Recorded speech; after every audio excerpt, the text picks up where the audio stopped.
బూతులు మాట్లాడే వారికి పోలింగ్ బూతుల్లోనే సమాధానం చెప్పాలి అని మాజీ ఉపరాష్ట్రపతి వెంకయ్యనాయుడు అన్నారు.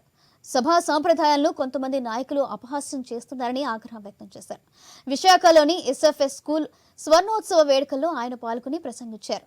చదువుతో పాటు సంస్కారం ఎంతో ముఖ్యమని, మాతృభాష కళ్ళ వంటిదని, పరాయి భాష కళ్ళ జోడు వంటిదని తెలిపారు. పరాయి భాష మోజులో పడి తెలుగు భాషను మర్చిపోవద్దని వెంకయ్యనాయుడు హితవు పలికారు.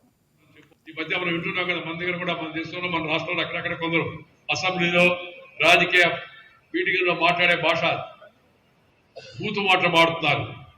ఈ బూతు మాటలు మాడే వాళ్ళని మనం సరిగ్గా కొనకపోవడం చెప్పాలి. మన కొంతమంది అమ్మలు అడిగారు నన్ను, సార్ ఈ బూతు మాట మాడేవాడు ఏం చేయాలని. దానికి మార్గం నీ చేతిలో ఉందన్నమ్మా అన్న. నా చేతిలో ఏముంది సార్? బూతులు మాట్లాడే వాడికి పోలింగ్ బూతులో సమాధానం చెప్పమ్మా, లోపలికి వెళ్ళు, బటన్ నొక్కు, ఫినిష్.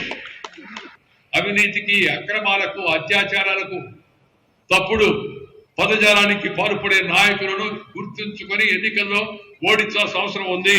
ఈ మధ్య మనం వింటున్నాం కదా, మన దగ్గర కూడా